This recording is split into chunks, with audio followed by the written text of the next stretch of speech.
እሞ በትዛውኩምና حساب مسرات حدشتي زقبهم حسابات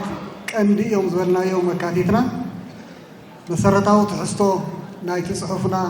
زينا قعو قندما كستخاخلو زقبا قالاتون استخاخلنا لنا افتي زقرو غلغلي او مريتو من البات امطوا املحلاح استفطر نياندابا صقماتون سلازلو بر غلغليهم تخكلኛ ስለዝሆኑ نزي بوجس بمقبار نزهاوكمنا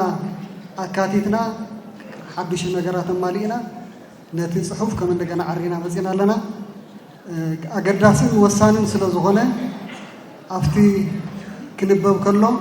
ملو مونا هيكم أستوعبكم ريكم كتدامسنا داقمنا نحتت نبابنا نوصل لنا دمدامي أواج تساتفتي بهراوي كونفرنس حزب تግራይ وحسن دحننتن هلاون تግራይنا صنع حدنتنا ها مأتوي نحنا بهرسبات كنامان يروبون حويسكا كاب كلهم ورداتاتن طبيعتاتن كتماتاتن تግራይ ببخبابينا بحزبنا استمرصنا توكلت حزب تግራይ كم اون كلهم بهراوي تكالات تግራይنا مالتون بهراوي ፖለቲካዊ ውድባት አመራር ሐሰራዊ ትግራይ ዝተፈላልየ ክፍልታት ሕብረተሰብ ትካላት ሃይማኖት ሲቪክ ማህበራት ዝተወከልና በድምር 3067 ደቂ ትግራይ ህዝባዊ ኮንፈረንስ ንብሔራዊ ሓድነት ህዝብ ትግራይ ብዝብል ዝተሰየመ መድረኽ ቃልስን ብሔራዊ ሓድነት ምውሓስ ብሔራዊ ህላውን ድሕንነትን ትግራይ ብዝብል መራሒ ሐሳብ ብጥምረት ጊዜያዊ ምሕዳር ትግራይን ውድብ ሕወሓትን ካብ መስከረም 24 ክሳብ 25 2018 ዓመተ ምህረት ዝተመርሐ ኣኼባ ኣብ ዝሓለፉ 3 ሰሙናት ኣብ መላእ ትግራይ ወፍሪ ብሔራዊ ሓድነት ብዝብል ናይ ዝተኻየዱ መድረኻት መዛዘም ዝኾነ ኣኼባና ብሓድሽ መንፈስን ወነን ውዒ ምይይጥ ኣብ ዘካየድናዮ ብሔራዊ ኮንፈረንስ ህዝቢ ትግራይና ብሔራዊ ሓድነትና ብዝበለፀ ከም ሓፂን ብዘጠናኽር ኣግባብ دقيمنا صانحتنا بعوض زازيمنا علنا حزب تግራይ ኣብ ቀዳማይ ሚሌኒየም መዋዕልትን መዋዳድርትን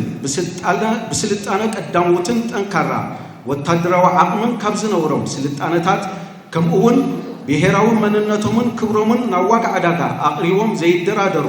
ብሔራዊ ህዝብታት ዓለምና ሓደ ከም ዝኾነ ትግራይና ድማ ማህፀን ጀጋኑ كم زخونتن عالم بعالم دقاقيمو ززنتو زلخياو حقيو مالتون ونان رزين تاريخ عقمي باخلي نويح ادما زلون قنقواتات كناما ساهو قئزن تقرنيان بعالبيت معقول سلطانا يحا بونت دامات مايا دراشا اخصم وزتا كم اون كابتون فلام وتفترتين ارباحتن تتكمتن سنة زرعتي حاد زخونه كم اون عد قدموت فلاسفاتاتن بزح زي تزربلو تمرامرت سنا خواخبتي زفتر حزبكم زخونه صحفت تاريخن تمرامرتن زرغاغصو ጉዳይ ይኹን ደአምበር ናይ ውሽጥ ዓድን ወፃን ወረርት ኃይልታት ካብ ቀደም ጀሚሮም መቋረጽ ዘይብሉ ኺናት ኣብ ልዕሊ ህዝብና ስለ ዘካየዱ ትግራይና ግዳይ ድኽነት ድሕረት ድንቁርናን ገይሮም ማእዮም እዞም ወረርቲ ስልጣነ ታሪኽን ባህልን ትግራይ ንምጥፋእ ዝፈጸምዎ ስርቅን ዘመተን ከምኡውን በቃላት ንምግላጽ ዘጸግሙ ዘካየድዎ ባርባራዊ ግፍዕታት ማለትውን ካብ ደቂቀ እስጢፋኖስ ክሳብ ሕዚ ኣብ ልዕሊ ህዝቢ ትግራይ ዝተካየደ አረመኔያዊ ጆኖሳይድ ትግራይ ህዝቢ ትግራይን ወላኳ ሓደሽ ዓመት ከም ሽንት ጊመል ንድሕሪት ጉጉተት እንተገበርዎ ኣብ ብሔራዊ መንነቱን ክብሩን ግና ኣብ ኩሎም ዘመናትን መዋዕላትን ንጻቱን ከም ዘይደራደርን ከም ዘይንብርከኽን ናይ ቀዳሞት ወለድና ታሪኽን ጅግንነትን ብምዝንታው ዝግለጽ ጥራሕ ከይኮነስ ሕዚ ዘሎ ሓድሽ ወለዶ ትግራይ ዝጽሐፎን ይጽሕፎ ዘሎን ተደማሪ ቅያን እንነብሮ ዘለና ህያው ኩነታትን ንኹሉ ጉህድ እዩ እንተኾነ ናይ ድሑር አተሐሳስባታትን አርማናዊ ተግባራትን ዝወረሱ መንግስት ብልጽግና ዝምርሑ ናይ ሎሞ ዘመናዊ ጆኖሳይዳዊ ወረርቲ ኃይልታት ንህዝቢ ትግራይ ኣብ ኩርምቶም ቀርቂሮም ሒዞም لمون مليو حركة يوصل كل عينة مناوران قفعتات يفتصملو بمخانو انتخيلهم نهزب تقراي كابقص مدري تقراينا دما كاب كارت عالم نمدفع انت زيك لمون بعطوان كبان سنة بيلهم 100 عامت ندحريت كنمول سئنا زبلوو اكيت منيتهم تقبارو بمقبار هزبنا كنوال زاقرا فح بتن نخبل زحلمو أرمانيتات زكايدوان يكايدو وكابزلو صعصع سنة لبنا وكينات حليفهم أبزؤوان كسادكا كنكتبكا متعناكا وحطناكا بموال وقحزبح موبوطوات نغاريت كينات الناس معو هزبنا قسينو لتاوت أطو كيوغن كل عينت مناوراتات يفتصمولو أبزؤوان زي تصقم عريت حلالي خوزلو بناي دق وررت كي تكبار طرح كي كونس كم كاب حزب تግራይ تفطيروم اب لعل تግራይ حزب تግራይን ብሔራዊ ክህደት ዝፈጸሙ ተጎጂሎም ዝሰለሙ ናይ ጥፋት ኃይልታት እውን እዩ በመኻኑ ስትራቴጂክ አቅምታት ትግራይና በሐባር ዘውጽዎ ትልሚ መሰረት በመግባር በጊዜያዊ ምሕዳር ትግራይን ሕወሓትን እናተመርሑ ቅድሚሎም ናይ ዝተኻይዱ መድረኻት መዛዝሚ ኣብ ዝኾነ ክልላዊ ብሔራዊ ኮንፈረንስ እንሳተፍ ዘለና ተወከልት ህዝብን አካላትን ዘለናሉ ወድዓው ኩነታት ድሕር ምግምጋም እቲ ዘይተገማታይ መድረኽ ንምስጋር እንኮ መማረፂ ብሔራዊ ሓድነት ምጥንኻር ምዃኑ ደምዲምና ኣለና ስለዚ ህዝቢ ኣብ ግንባርና ተገቲሩ ዘሎ ሓደጋ ብሔራዊ ህላወ ከቢስና ኣብ ልዕሊ ህዝብና ዝወጣው ዘሎ ነጋሪት ኩናት ሰላም ንምንጋስ ዘኽእሉ መደምደምታታት ዝበፅሐናሎምን ዝወሰናዮም 10 ዓበይቲ ጉዳያት በመልክዕ ደምዳማ አዋጅ ከም ዝስዕብ ዕላዊ ጌርና ኣለና ለመደምደምታታትን ውሳነታትን ጻውዒታትን ደምዳሚ አዋጅ ቀዳማይ ህዝብ ትግራይ ካብ ቀደም ካብ ጥንቲ ብብረት አፎሙዝ ዘልዒሉ ዝወቆ ህዝብን ወሪሩ ዝገበቱ ናይ ማቱ መሬትን ከም ዘየለ ታሪኽ ምስክር እዩ ትማሊ ሎሚ ይኹን ጽባሕ ባህግን መትከላው እምነትን ህዝብ ትግራይን ተሳተፍቲ እዚ ብሔራዊ ኮንፈረንስን ሰላም ጥራሕን እዩ ሕዚ ኣብ መንጎ ህዝብ ትግራይን መንግስቲ ኢትዮጵያን ዘለዎ ፖለቲካዊ አፈላላይትን ጸገማትን ድማ ዘላቂ ፍታሕ ዝረኽብሉ ብመሰረት ስምምዕ ፕሪቶሪያ ምዃኑ ንኣምን ስለዝኾነ ንሕና ተሳተፍቲ ብሔራዊ ኮንፈረንስ ህዝብ ትግራይ ቀንዲ ዝሰተናሉ ጉዳይን ዝበፅሐናዮም መደምደምታታትን ኣብ ልዕሊ ህዝብና አንጸላሊ ዘሎ ሓደጋ ኩናት ምትራፍ ምዃኑ ንኩሉ ደላይ ሰላምን ዓለም ለኸ ማሕበረሰብን ብዕሊ እንትነፍልጥ እዚ ቁኑዕ መትከላዊ እምነትና ናብ ነገራዊ ሓይልን ምቕያር ኩሉ ዓይነት ጻዕርን ንምግባር ድልዋት ምዃንና ነረጋግጽ ካልኣይ ጥቅምቲ 23 2015 ዓመተ ምህረት ኣብ መንጎ ውድብ ሕወሓትን መንግስቲ ኢትዮጵያን ዝተፈረመ ስምምዕ ፕሪቶሪያ 3 ዓመት ከቁጽር ብኣጻብዕቲ ዝቁጸሩ መዓልትታት ጥራሕ ተሪፍዎ ኣሎ ይኹን ደኣምበር ዓበይትን መሰረታውን ጉዳያት እቲ ስምምዕ ኣይተፈጸሙን ጥራሕ ዘይኮነስ በአንጻሩ መንግስቲ ኢትዮጵያ ዓለም ለኸ ማሕበረሰብ ክፍለ አህጉራዊ ትካላትን ደላይ ሰላም መዳርክቲ አካላትን ኣብ ዝተረኸብሉ ነቲ ስምምዕ ዝፈረመን ልዕሊ 50 ዓመታት ዝቁጸረን ውድብ ሕወሓት ኣፍልጦ ሕጋዊ ሰርተፍኬት ከልኪሉን ብብሔራዊ ቦርድ መረፃ ክስረዝ ገይሩን እቲ ስምምዕ ከም ዝድልየቱ ብተደጋጋሚ እናጥሓሶ ይርከብ ስለዝኾነ መንግስቲ ኢትዮጵያ ስምምዕ ፕሪቶሪያ ንጎን ገዲፉ ንሕወሓት አግሊሉን ሰርቪዙን የካይዶ ዘሎ ኩሉ ዓይነት ምንቅስቃስ ብጥብቂ ከምንቃወም ነፍልጥ ዋላኳ ሕወሓት ቅድሚ 50 ዓመታት ሕጋዊ አፍልጦ ዝረኸበ ብወረቐት ከይኮነስ ብምልአተ ህዝብናን ሕዝውን ካብ ልቢ ህዝቢ ትግራይ ምፍሓቅ ከም ዘይከኣል ብተግባር ዝተመስከረሉ እንተኾነ አፍልጦ ሕጋዊ ሰውነት ሕወሓት ብመሰረት ስምምዕ ፕሪቶሪያ ናብ ዝነበሮ ክምለስ ንጽውዕ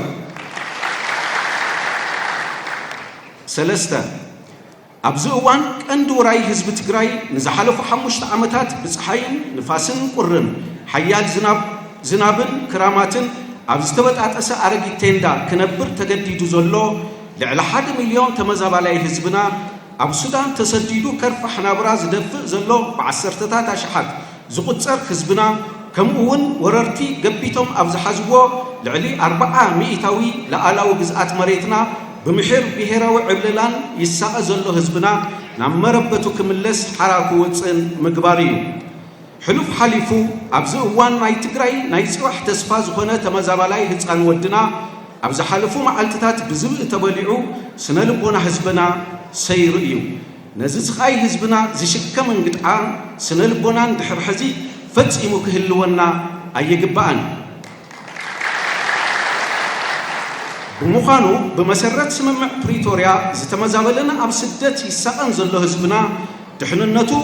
تحليو نمربتو كملز تقوبيتو أب تحت بهراو عبللا زنبر زلو هزبنا حراك وطن بمسرات حق منغستي لألاونتنا كنخبر بهراو حدنتنا دم فينا كمن الربارب قالنا أتو أبزي كم أفلطو جزياو محدار تقراي وطائي زتتقمن استمزابلن هزبنا بمدنقارن بشرحن نمملاس زقبر اكي منقسقاسات تقبالنا زي ولو مخانو نافلتنا ابز مناورا ايدوم زئتو حيلتاتن اكالاتن كابز عينت تግባሮም ቆጠቡ بጥብቂ نتحسس راوعي نحنا زتفلالي كفلتات حبرتسبن اكالاتن زوكلنا تساتفتي بهراو كونفرنس زلنا بوليتيكاو افلالاي تحت تግራይናን ህዝብ ትግራይን مخانو امينا حز زلنالو ناي مهلاون زي مهلاون تخاصحين زي تجمعتين نقص مدرخ مسجار زكال بهراو حدنتنا تناخيرنا كم أركاي ربيبنا طرحن مخانو تردي دم ديمنا لنا بزي مسرت بهراو حدنت حزب تግራይ نمدلدال بونن ونن نمفصام كم ان الربارب قال نأتو حمشاي استراتيجيك عقمتات تግራይና قدم كمل زوسنوا وسانتات عقمنا زتناخرون وقتاون بمخانم بهصوص ናብ ነገራው ኃይሊ ንምቅያር ኣብ ዝግበር ርብርብ እጃምና ከም ነወፊ ቃል ናአቱ ሻድሻይ ካብዞም ዝሓለፉ ልዕሊ 7 ዓመታት ጀሚሩ ኣብ ልዕሊ ትግራይናን ህዝቢ ትግራይን ዝተኻየደን ለምውን ብዘይ ድምጽ ጥይት ብሰላሕታ ዝካየድ ዘሎ ህዝብና መሊኡ ዘጥፍ ጀኖሳይዳዊ ኹይናት ኣብ ልዕሊ ህዝብና ዘብጽሖን የብጽሖ ዘሎን ስለ ልቦናዊ ማህሰይትን ስነ አእምራዊ ስምብራትን ዓቅሚ ኩሉ መዳያዊ ማሕበረ ኢኮኖሚያዊ ቅልውላው ህዝብና ወዲብና ዓቅሚ ብዝፈቅዶ ናብ ዳግመ ሕውየትን ህንጸትን ንምእታው አድላይ ኩሉ ዓይነት ጻዕርታት ከም እንገብር ነረጋግጽ ሻውዓይ ኣብዚ ሓለፉ ክልተ ዓመታት በሓፈሻ ኣብ ውሽጥና ዝነበረ ሕማቅ ፖለቲካዊ ኩነታት ብዋናነት ጉጅለ ብሄራዊ ክሕደት ብዝፈጸሞ ጥልመት ምኽንያት ተፈጢሩ ዘሎ ስርዓት አልቦነት አንሳዕሪሮም ዘለው አካብነት ክራይ ስእነት ሰናይ ምምሕዳር ከምኡውን ፍትሕን ምምሕዳራዊ ውሳነን ብብላዕ ኣብ ንዕድገሉ ብጣዕሚ ኣሰካፊ ኩነታት በጽሕና ኣለና ብሓጺሩ ሎሚ ይረአ ዘሎ ዓቅሚ ምሽርሻርን ክብርታትን ትግራይ ሓዊስካ እዞም ኩሎም ጸገማት ህዝብና አንጸርጢሩን ተስፋ ኦሪጡን ውዒ ቃልሲ ከይገብር ዝሕልማይ ብምኽዓው ሓደጋ ብሄራዊ ህልውናና ጫፍ ገደል ክበጽሕ ገይሮሞ ኣለዉ ስለዚ እዞም ጸገማት መሊኦም ሕድሕድና ክንባላዕ ዝገብሩ ምዃኖም ተረዲእና በበኣካልናን ውዳበታትናን ብምጥንኻር ኣብ መንበሪናውን በመልክዕ ኮሚኒቲ ፖሊሲንግ ተወዲብና ህዝብና ቀርሲኑ በሰላም ከአቱን ክወጽን እጃምና ብምውፋይ ትግራይና ንናይ ውሽጢ ዘመቲ ይኹኑ ንናይ ደገ ወረርቲ ዓዲ እምቢታ ንምግባር ወሲንና ኣለና ብፍላይ ኣብዚ እዋን ዘሎ ተሓዋዊስካ ናይ ምኻድ ጉዕዞ በበኣካልና ብምግምጋምን ተግባርን ምጽራይን ከም እንረባረብ ነፍልጥ ኣብዚ ግዚያዊ ምምሕዳር ትግራይን ሓይልታት ጸጥታ ትግራይን በሓፈሻ ምስ ህዝብና ብፍላይ ምስ መናእሰይ ትግራይና ተዋዲዶም ኣብ ልዕሊ ህዝብና ዝተፋላለዩ አረመንያዊ ግፍዕታት ዝፍጽሙ ዝነበሩ ገበነኛታት ካብ ዝተሓብእዎ ሽጓጦ እናውፁ ኣብ ትሕቲ ሕጊ ምውዓል ምጅማሮም ተነጻጻሪ ለውጢ ይርአ ኣሎ ስለዚ እዚ ኣወንታዊ ቅዱስ ተግባር ንምብራኽ እጃምና ንምውፋይ ቃል ናአቲ ሻምናይ ኣብዚ እዋን በሓፈሻ ስትራቴጂክ ዓቅምታት ትግራይን ብሄራዊ ትካላትን ብፍላይ ዋልታን ማእገርን ህዝብና ዝኾነ ሰራዊት ትግራይና ንምብታን በዋናነት ከቢድ ኩለ መዳያዊ መስዋዕቲ ዝተኸፈሎን ህዝብ ትግራይ መሊኡ ኸይጠፍእ ዝገብሮን ዓወታት ህዝባዊ መኸተና ዘመራስሑ ከምኡውን ኣብ ልዕሊ ላዕለዎት ወታደራውን ፖለቲካውን መራሕቲ ትግራይና ዝግበር ጸለመታት ሓሶት ትግራይ ብዘየመራርሓ ጥራሕ ኢዳ ኣትሪፍካ ትግራይ ትበሃልን ህዝብን ነበረ ንምግባር ወረርቲ ሓይልታትን ሓሽከረሙን ጉጅለ ብሄራዊ ክሕደትን መሻርክቱን ዝዓለምዎ እከይ ውዲት ብጥብቂ እናኾነና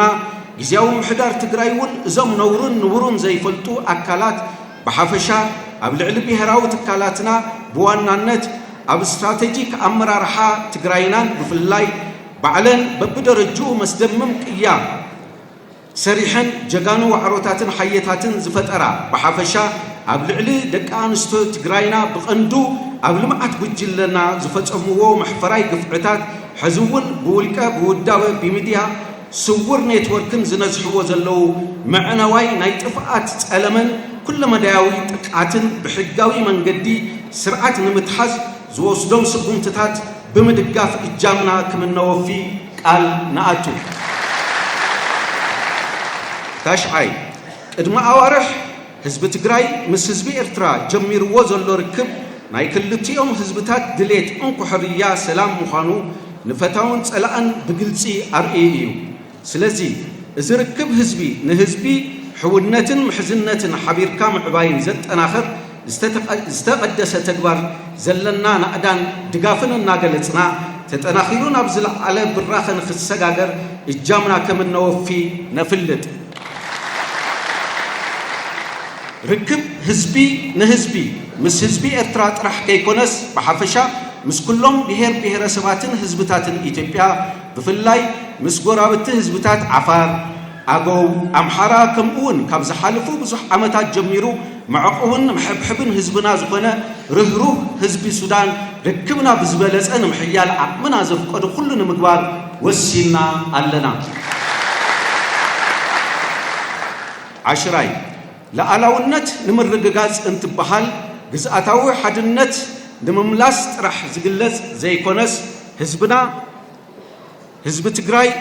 ህዝብና ናይ ህዝቢ ናይ ምውሳን ስልጣን ህያው ንምግባር ቅድሚ ኩሉን ልዕሊ ኩሉን ህዝቢ ትግራይ ብምግቢ ባዕሉ ክኽእል ኣለዎ ስለዚ እዚ ብዝናብ ክረምቲ በቒሉ ዘሎ ዝራእቲ ኣብ ቆፎ ሓረስታይ ክሳብ ዝኣቱ ዘሎ ከይዲ ብፍላይ እዋኑ ብዘይሓለወ ዝናብ ብዝተፈላለዩ ብልዓትን ሓሳኹን ከይጥቃዕ ከምኡውን ህዝብና ብኽነት ዝዕድሙ ወጻኢታት ክቕንስ ንሕና ተሳትፍቲ ብሄራዊ ኮንፈረንስ በብኣካሉ ዘሎ ኣባልና ወዲብና ኣድላይ ሓገዝ ከም እንገብር ሓረስታይና ቀልጢፉ ናይ መስኖ ስራሕቲ ክኣቱ እናዘኻኽርና ሰብ ሃፍቲ ትግራይ ገበርቲ ሰናያት ትካላትን ግቡእ ሓገዝ ክገብሩ ንጽውዕ 11 ብሰንኪ ኣብ ትግራይ ተፈጢሩ ዝነበረ ሕማቕ ፖለቲካዊ ኩነታት ኣብ ልዕሊ ዲያስፖራ ትግራይና እውን ኣሉታዊ ጽልዋ ብምሕዳር ውዳበታቱ ክፈርስን ሕድሕድ ተኸፋፊሉ ብዓይኒ ማዕዶ ክረኣይን ገይሩ እዩ እንተኾነ ሕዚ እቲ በታናይ ኣረኣያ ተሰይሩ ብሄራዊ ሓድነትና እናጠጥዐ ዝጉልብተሉ ኩነታት ተፈጢሩ ኣሎ ስለዚ ዲያስፖራ ትግራይና እውን ዘለውዎ ፈላላይ ብኻልኣይ ደረጃ ዝስርዑ ኣፈላላያት ሕዝን ጎኒ ኣወንዚፉ ከም ወትሩ ብሄራዊ ሓድነቱ ኣጠናኺሩ ብሓዱሽ ቅኒት ዝገብሮ ዲፕሎማስያዊ ምንቅስቃስ ዓለም ዝመስከረሉ ስጥሚ ሓድነቱ ዓቂቡ ኣብ ምውሓስን ምርግጋፅን ህልውና ትግራይናን ክንረባረብ ፃውዒት ነቕርብ 12 ኣብ ትግራይ ናይ ሓሳብ ፖለቲካውን ኣፈላላይ ምህላው ንቡርን ቅቡልን እዩ እንተኾነ እቲ ዘሎ ኣፈላላይ ሕገ መንግስትን ካልኦት ሕግታትን ክብርታትን ህዝቢ ትግራይ መሰረት ገይሩ ብዝሰልጠነን ሰላማውን ኣገባብ ክፍጽም ይግባእ ካብዚ ወፃእ ፖለቲካዊ ኣፈላላይ ኣለኒ ብዝብል ጉልባብ ድሌትካ ብሓይሊ መልጢ ኣብ ልዕሊ ህዝቢ ንምጽዓን ብረት ኣፈሙዝ ናብ ህዝብናን ሰራዊት ትግራይናን ምቕናዕ ቀይሕ መስመር ምሕላፍ ምዃኑ ክስመረሉ ይግባእ ስለዚ ካብ ዝሓለፈ ዓመት ጀሚሩ ብገርሂ ይኹን ብጉርሒ ገረብ ብሓኽላ ብዝብል ብሂልን بمتكل كفافيل كاز جزءات مسار حوارتن بجلة بهراو كحدتن كوينكم قبل على حزب تجراين سراوي تجراين تقعت المفتسام تجوروا وأقيم من كأس بتبقي نخنن بأنصارو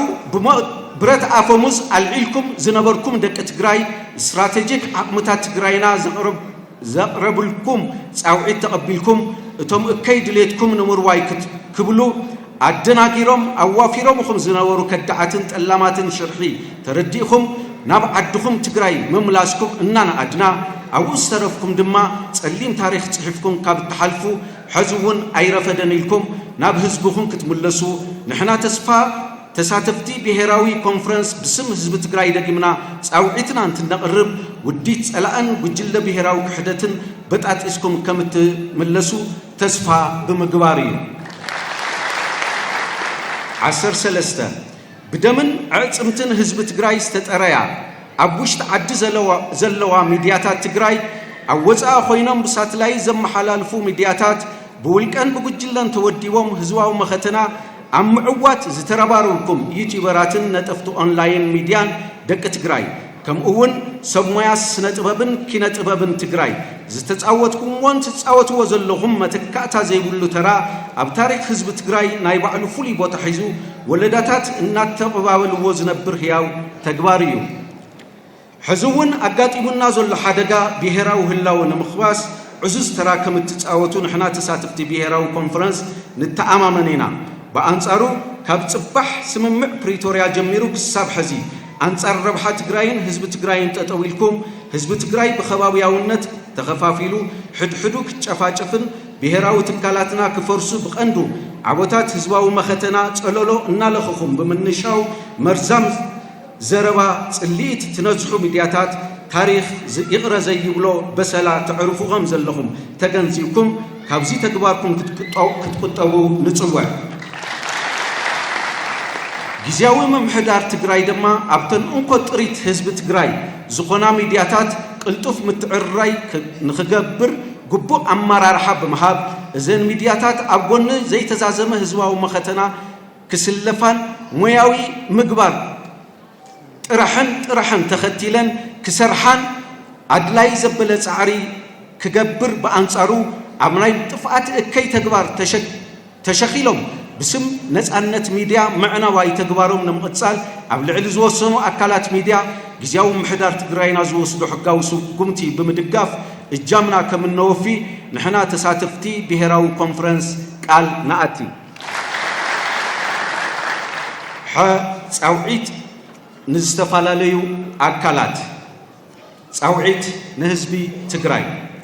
أوش تعدل زتفالاليو وتأ هجراتن تنبر حزبنا أبز حلفو نايموتن حويتن لعلشو حتى عمد زقاتو مخا بقالات نمقلات زتقم ما عليا زي بلوم تساقمات تساويركا نزقات كي تنبركخكا مزلاكا حزوون نحنا تساتفتي زبيهراو كونفرنس دقمنا انقع كابز هزوزي تفترنا انت نبل حبل يسبعنا كي حضرو كم وترو نام نقراو حيلي كم التغيرهم أيت أراترن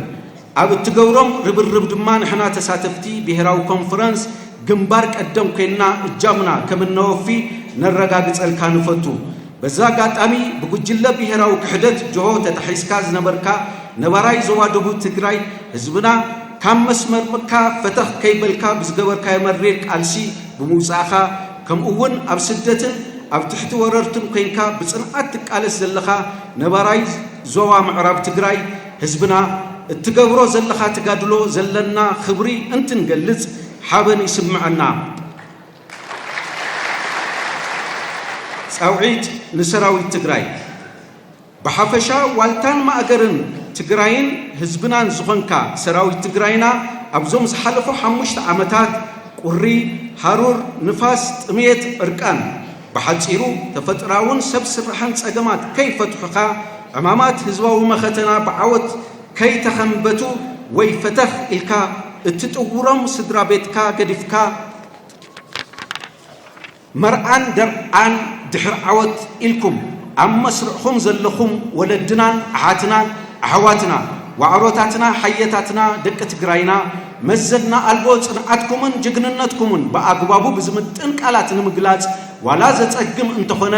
ለሙውን ከምትማሊ በአኹም ከምንተአማመን እንትንገልጽ ክብሪ ይስማዓና ስለዚህ ንሕና ተሳትፍቲ ብሔራዊ ኮንፈረንስ ትግራይ አጎንኩም ተሰሊፍና አቅም ብዝፈቀዶ አድላይ ዘበለ ሁሉ ከምንገብር ቃል እንትንአቱ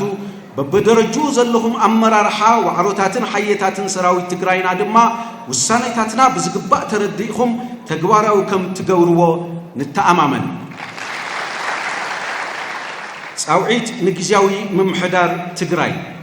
ግዚያዊ ምምሕዳር ትግራይ ዝተውሃቦ ዓበይቲ ዕማማት ዓጥቂቱ ሒዙ ብግዜ የለን መንፈስ ክፍጽም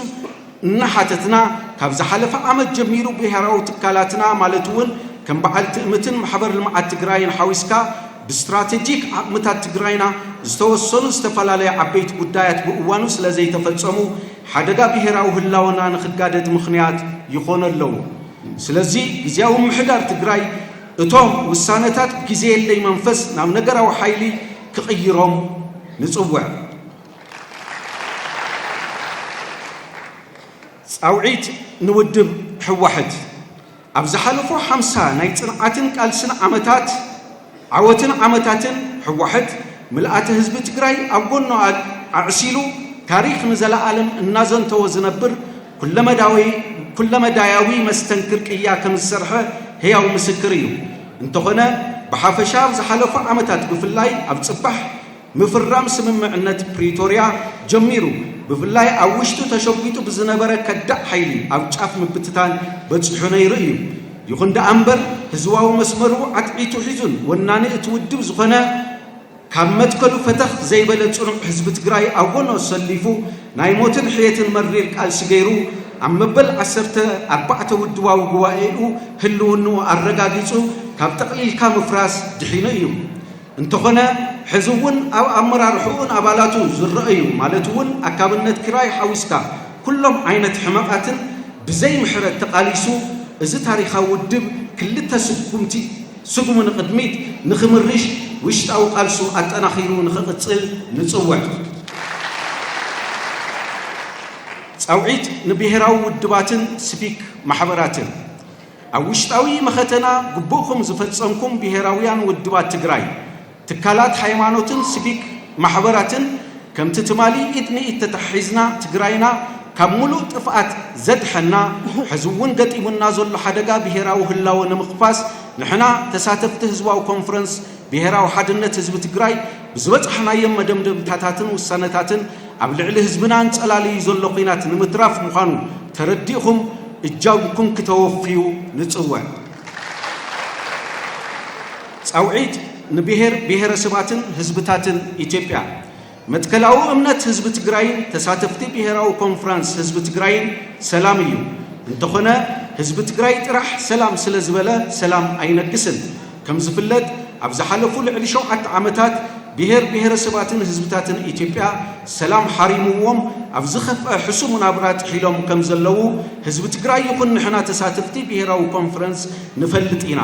بحصيرو أبزو وان بهر بهر سباتين هزبتاتن إثيوبيا قداي موت سدت تميتن حمام كوينم حسارة مكرا خبلعو تجديدهم زلوا اللق عند مخنيات من قصدي إثيوبيا أو كل قبابيتات اتهاجر مسلو زتحتته هزبي بو تدراو قدم نهزبي من بركاخ مريزو معلبيو زي فلت بارع حو ولعو يقتصل سلازلوين بمخانو بهر بهر سباتين هزبتاتن إثيوبيا من قصدي إثيوبيا أو كل قرنعات إثيوبيا كايدو زلوخينات بهصوص أتروبيلو أجمعت بزتن مفتاح تطع بايتان خمّشاشة دمسخون كتسمعوا نصوّر سأوعيد لمن قصدي إثيوبيا هزب تجراي سراوي تجراي سممع بريتوريا زتفرارمة ودبح واحد أما ختز زتساتف بهراوي بوليتيكا ودبات تجراي تكالات هيمانوت حوسكا كلهم نايسبيك محبر سبن دياسبورا تجراي سممع بريتوريا صباح دحر صباح كتجبر يبمبال بمنقستي إثيوبيا بوجل بهراو كحدتن مشاركتن زوج حمن يقتصل زلون ما ليا زي يقولوا عصوان كبان زتنازح ألمن زتفتنا ተኽታኽ ኪናትን ተጻዊሮም ዓመታት ዘሊቖም ኣለዉ እንተኾነ ነዚ ብትዕግስትን ጸዋርነትን ዝሓልፍዎ ዘለዉ ጸገም ከም ድኽመት ብምቑጻር ጸሊም ደመና ክረምቲ ዝመስል ነጋሪት ኩናት ኣብ ልዕሊኦም ብምንጽልላይ ህዝብና ናብ ሻቕሎት ከኣትው ተገይሩ ኣሎ እንተኾነ ንሕና ተሳተፍቲ እንተኾነ ብወገን ትግራይ ዝግበር ዘሎ ምንቅስቓስ ምእንተ ሰላም ኩናት ንምትራፍ ምዃኑ ንሕና ተሳተፍቲ ብሄራዊ ኮንፈረንስ እንትንገልጽ መንግስቲ ኢትዮጵያ እውን ኣፈሙዝ ብረቱ ንቁልቁል ኣፉ ደፊኡ ብመሰረት ስምምዕ ፕሪቶሪያ ንፖለቲካዊ ዘተ ቅርብ ክኸውን ንጽውዕ ጻውዒት ንህዝቢ ኤርትራ ኣብዚ እዋን እዚ ተጀሚሩ ዘሎ ርክብ ህዝቢ ንህዝቢ ተጠናኺሩ ንኽቕጽልን ናብ ዝለዓለ ብራኸን ክሰጋገርን ንሕና ተሳተፍቲ ብሄራዊ ኮንፈረንስ እጃምና ከምነወፊ እንትንገልጸልካ ኣብ ልዕሊ ህዝቢ ትግራይን ኤርትራን አንጸላልዩ ዘሎን ቀርኒ ኣፍሪካ ካብ ዝሓመቐ ናብ ዝኸፍአ ሕምስምስ ዘእቱ ሓደጋ ጥፍኣት ኩናት ብርሑቕ ንምትራፍ ብወገንና ዝከኣለና ጻዕሪ ከም እንገብር እንትነረጋግጸልካ ብወገንካ እውን ዋዕ ኢልካ ድምፅኻ ብምስማዕ እጃንካ ክተወፍን ንሰላም ሓቢርና ክንሰርሕን ጻውዒትና ነቕርብ ጻውዒት ንዓለም ለኸ ማሕበረሰብን ክፍለ ኣህጉራውን ትካላት ስምምዕ ፕሪቶሪያ ንኽፍረም ዝገበርኩምዎ ዘይተሓለለ ጻዕሪ ታሪኽ ንዘለዓለም እናዘንተዎ ዝነብር ዓብዪ ፍጻመ እዩ ይኹን እምበር ኣብ ምፍርራም እቲ ስምምዕ ዘርኣኹምዎ ሓላፍነትን ዝተመልኦ ተበግሶ ተወፋይነትን ኣብ እተገባብርኡ ክትደግምዎ ኣይከኣልኩምን ብምዃኑ ህዝብና ግዳይ ሞት ሕማም ጥሜት ማእሰርትን መግረፍትን ካብ ምዃን ሓሊፉ ኣደዳ ዝብኢ ዝኾነል ዝብኢ ኣደዳ ህፃን ብዝብኢ ዝብልዐሉ ኩነታት ተፈጢሩ ኣሎ ስለዚ መንግስቲ ሕቡራት መንግስታት ኣሜሪካ ትካላት ሕቡራት መንግስታት ሕብረት ኣውሮፓ ሕብረት ኣፍሪካን ኢጋድን ዝምልከተኩም ኩለኹም ደለይቲ ሰላም መዳርግቲ ኣካላትን ተዓዘብትን ሓሳረ መከራ ህዝብና ንኸብቅዕ 3 ዓመት ከቁጽር በአጻብዕቲ ዝቁጽር መዓልትታት ተሪፍዎ ዘሎ ስምምዕ ፕሪቶሪያ ንኽትግበር ፖለቲካውን ሕጋውን ሰብኣውን ሞራላውን ሓላፍነትኩም ክትዋጹ ጻውዒትና እንትነቕርብ ናይ ቃል ከይኮነስ ተግባራዊ ምላሽ ብምሃብ ካብ ብታሪክ ተሓታትነት ንምድሓን ከም እትንቀሳቐሱ ተስፋ ንገብር ኣብ መወዳእታ ብሄራዊ ኮንፈረንስና ደሚቑ ብዕውት ኣግባብ ንኽዛዘም ከየንቲ ትግራይ ኣካላት ሚድያን ዝሓዝኩምዎን ኩለኹም መዳርግቲ ዝሓገዝኩምና ኩለኹም መዳርግቲ ኣካላት ዘለና ናእዳ እናገለጽና ንሕና ተሳተፍቲ ህዝባዊ ኮንፈረንስን ብሄራዊ ሓድነት ህዝቢ ትግራይ ሕዚ ኣብ ትግራይና ዝፍጠር ዘሎ ሓድነት ኣበሪኽና ዝወሰልናዮም ኩሎም ውሳነታት ቆፂርና ሒዝና ተግባራዊ ንክኾኑ እጃምና ብምውፋይ ትግራይና ንህዝቢ ትግራይን ናብ ምዕራፍ ዳግም ሕውየትን ህንፀትን ከም ዝሰጋገር ዘለና እምነት ዝለዓለ እዩ ኣብ ውሽጢ ዓድን ዝተፈላለዩ ወፃኢ ሃገራትን ዝነብር ህዝብና ድማ ኣብ ሓድሽ ዓመት 2018 ዓመተ ምህረት ብዘለዓለ ናይ ቃልሲ መንፈስ ብወነን ተረባሪቡ ተወሳኺ ሓድሽ ታሪክ ከም ዝጽሕፍ ብምትእምማንን እዩ ሓድሽ ዓመት 2018 ዓመተ ምህረት ሰናይ ናይ ቃልስን ዓወትን ዓመት ክኾነልና ድማ ንምነይ ዘለዓለማዊ ክብሪ ንኩሎም ስዋዓት ደቂ ትግራይ ብሄራዊ ሓድነትና ንምሓስ ብሄራዊ ህላውን ድሕንነትን ትግራይና ትግራይ ትስዕር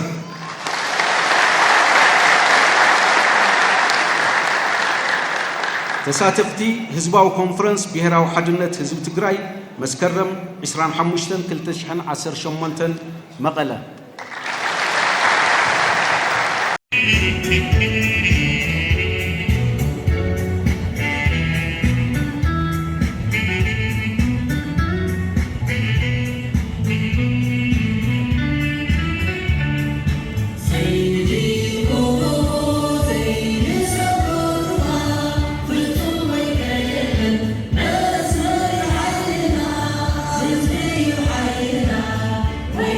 We're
His